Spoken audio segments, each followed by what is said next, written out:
Hello friends, मैं मनदीप स्वागत करती हूँ आप सभी का अपने चैनल पर। फ्रेंड्स, आज की इस वीडियो में फ्रंट पार्ट में आप लोगों के साथ शेयर करूँगी इस डिज़ाइन का जो बनेगा बोट नेक के अकॉर्डिंग। तो देखिए, बोट नेक डिज़ाइन मैंने पहले ही आप लोगों के साथ शेयर किया हुआ है। अगर आपने नहीं देखा है तो डिस्क्रिप्शन बॉक्स में इसका लिंक दिया हुआ है, आप लोग देख के इसे बना सकते हैं। और ये 34 साइज़ का बैक पार्ट था, तो इसी का फ्रंट पार्ट मैं बना रही हूँ बोट नेक पर 4 टक्स पर। सिंपल बेल्ट ब्लाउज़ रहेगा ये। आप चाहें तो इसे 3 पीस प्रिंसेस कट पर भी बना सकते हैं। मैं इसे 4 टक्स पर बना रही हूँ।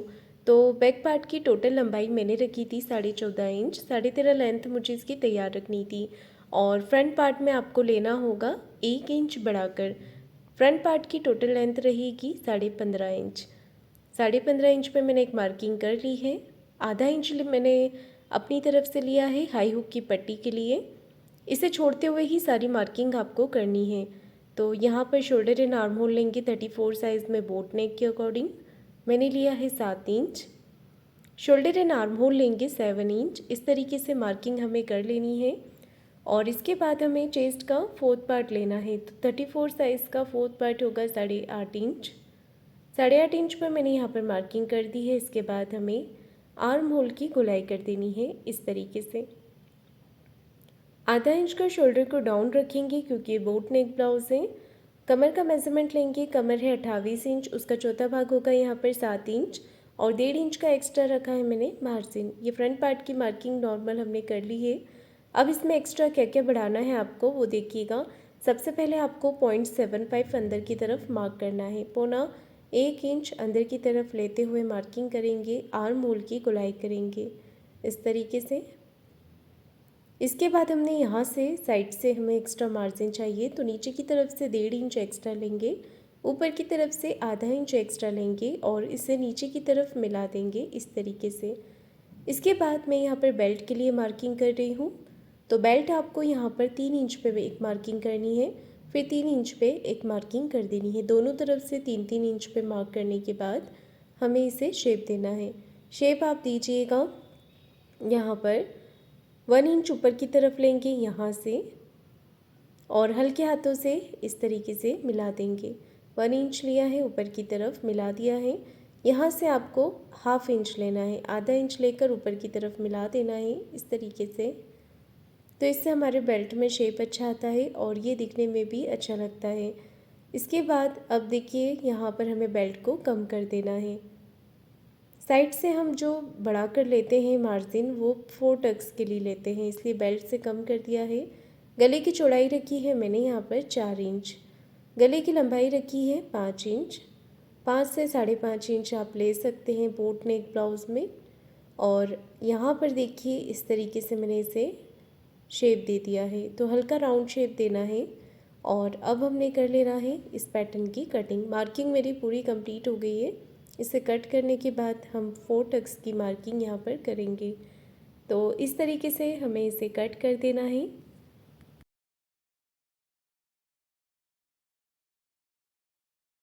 यहाँ पर हमने गले को कट कर लेना है।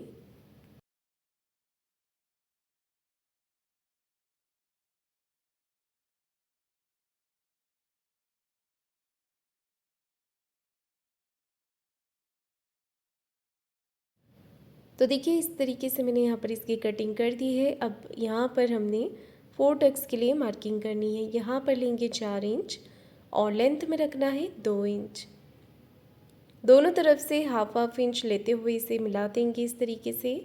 और यहाँ वाला जो टक्स है मैं थोड़ा सा तिरछे में ले रही हूँ, क्योंकि मैं जिनका ब्लाउज़ बना रही हूँ उनके ब्लाउज़ में भी ये जो टक्स है वो तिरछा है। तो आप चाहें तो यहाँ पर सीधा टक्स भी ले सकते हैं।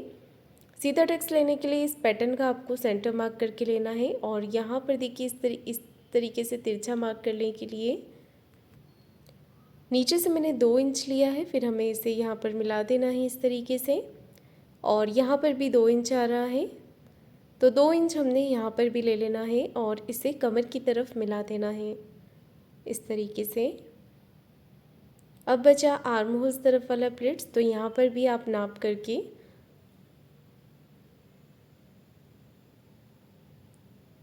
इस तरीके से हमें यहाँ पर प्लेट्स की मार्किंग कर देनी है।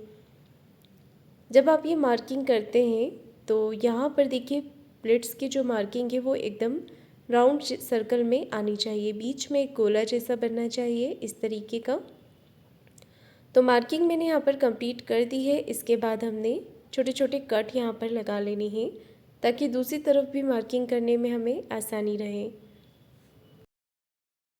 तो देखिए मैंने यहाँ पर दूसरी तरफ भी मार्किंग कर ली है। इसके बाद हमने स्लीव्स की कटिंग करनी है। तो स्लीव्स कट करने के लिए मैं बैक पार्ट का आर्म होल नापती हूँ। तो बैक पार्ट का आर्म होल हमने इस तरीके से नापना है, 1.5 इंच मार्जिन का छोड़ देना है, ऊपर से 1/2 इंच मार्जिन का छोड़ते हुए आर्म होल को नाप लेना है। तो मेरे मेजरमेंट में आर्म होल आ रहा है 7 इंच, इसमें आधा इंच प्लस करके 7.5 इंच हम यहाँ पर ले लेंगे। आप चाहें तो पूरा आर्म होल नाप कर या आप यहाँ पर मार्किंग कर सकते हैं। ये देखिए इस तरीके से मैंने यहाँ पर स्लीव्स के कपड़े को डबल फोल्ड करके रख लिया है और स्लीव्स की टोटल लंबाई लेंगे तो आप अपने अकॉर्डिंग लीजिएगा। मैं यहाँ पर ले रही हूँ 4.5 इंच, 4.5 इंच ली है स्लीव्स की लेंथ और आर्म होल जो हमने नापे थे 7.5 इंच वो यहाँ पर ले लेंगे। इस तरीके से स्लीव्स का शेप दे देंगे और अब हमने आर्म होल नीचे हाथों की जो गोलाई होती है वो नाप लेनी है।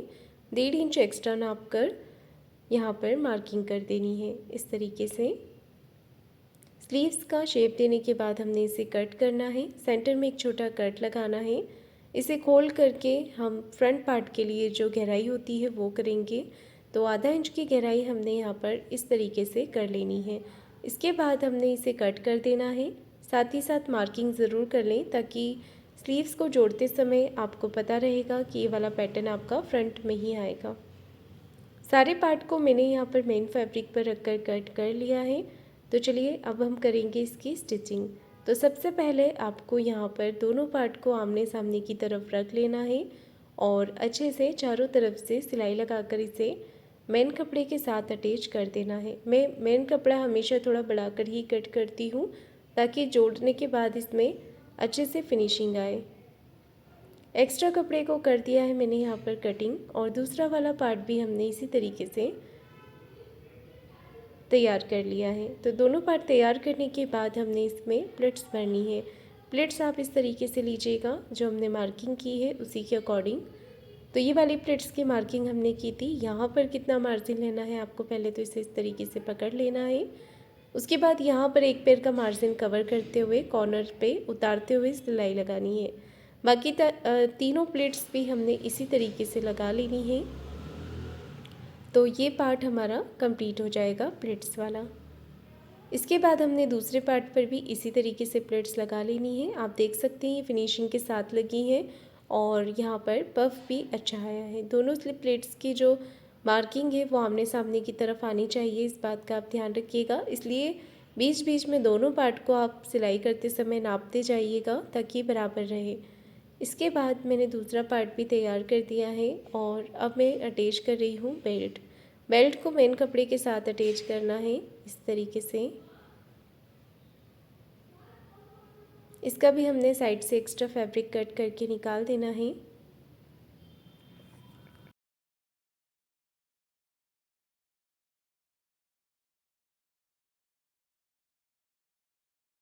तो देखिए दोनों बेल्ट मैंने यहाँ पर तैयार कर लिए हैं। इसके बाद अब इसे अटैच करना है। तो बेल्ट को हमने इस तरीके से रख लेना है और नीचे से आधा इंच का मार्जिन कवर करते हुए बेल्ट को अटैच करेंगे।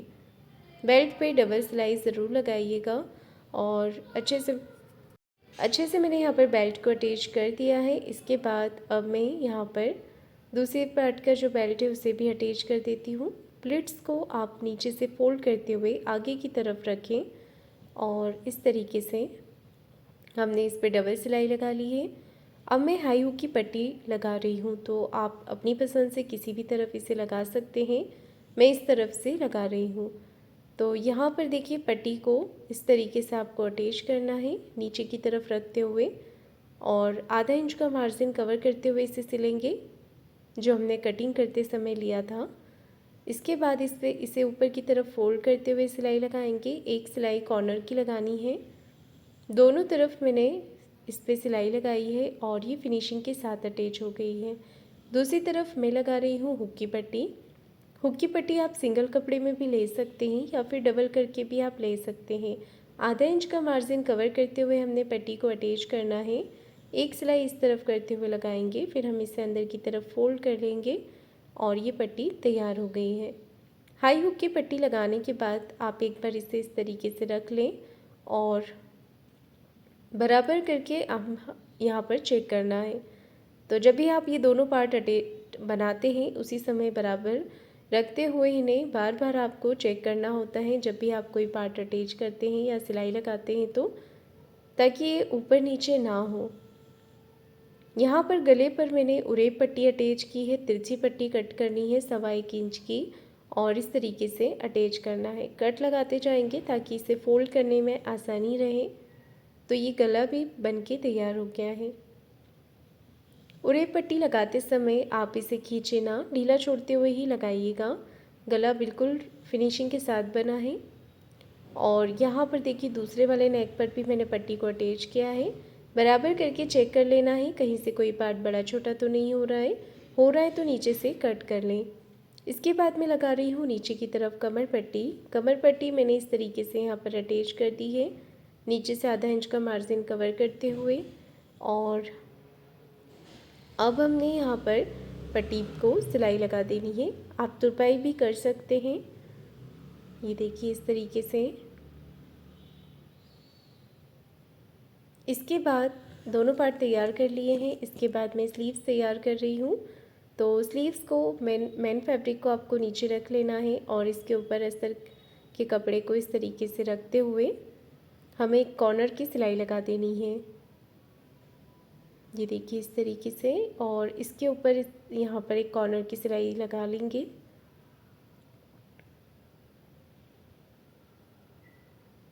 बाहर की तरफ से सिलाई लगाते जाएंगे और एक्स्ट्रा कपड़े को कट कर देंगे।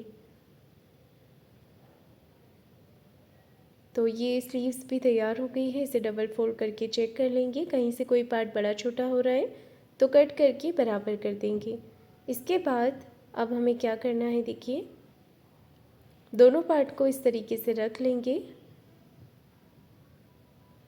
और यहाँ पर ऊपर से आधा इंच का मार्जिन लेते हुए इसे अटैच कर देंगे। शोल्डर को जॉइंट कर देना है, पक्की सिलाई लगा लेंगे यहाँ पर इस तरीके से।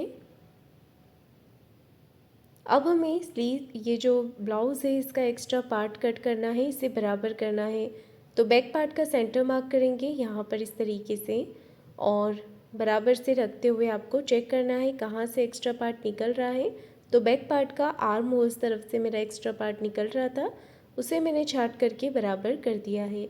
इस तरीके से हमने दूसरी तरफ से भी चेक करना है कहीं से कोई पार्ट बड़ा छोटा तो नहीं हो रहा है।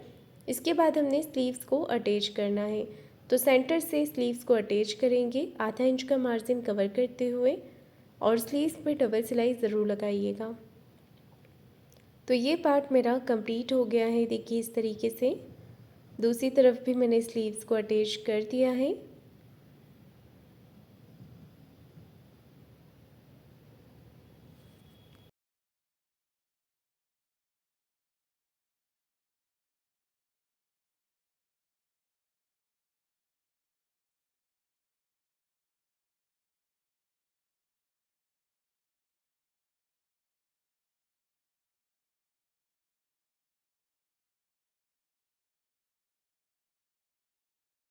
दोनों तरफ की स्लीव्स मैंने अटैच कर ली है। इसके बाद हमने स्लीव्स के जॉइंट से जॉइंट मिलाते हुए सिलाई लगानी है। तो इस तरीके से देखिए यहाँ पर सिलाई लगा लेंगे और एक्स्ट्रा फैब्रिक कट कर देंगे। तो जितना भी एक्स्ट्रा पार्ट है साइड से उसे मैंने कट कर लिया है और अब हम अपने ब्लाउज़ को उल्टा कर देंगे मेन फिटिंग लगाने के लिए। तो देखिए यहाँ पर इस तरीके से कॉर्नर की सिलाई लगाएंगे। इसके बाद चेस्ट और वेस्ट का 4th पार्ट लेंगे। तो चेस्ट का लिया है मैंने यहाँ पर 8.5 इंच और कमर का लेंगे 7 इंच। कमर का आपका जो भी मेज़रमेंट होता है वो लीजिएगा और हाथों की गोलाई का भी जो भी मेज़रमेंट होता है वो लीजिएगा। मेरे मेज़रमेंट में ये 12 इंच है, इसका हाफ लेंगे 6 इंच और ऊपर नीचे की तरफ इसे चेस्ट के साथ मिला देंगे। अब हमने फिटिंग की सिलाई लगा देनी है। सेम इसी तरीके से दूसरी तरफ का पार्ट भी मैंने फिटिंग कर दिया है और ये ब्लाउज़ बनके तैयार हो गया है। तो फ्रेंड्स, आप लोगों को आज का ये वीडियो कैसा लगा है मुझे कमेंट करके ज़रूर बताइएगा। वीडियो को लाइक शेयर ज़रूर कीजिएगा और चैनल को सब्सक्राइब ज़रूर करें। धन्यवाद।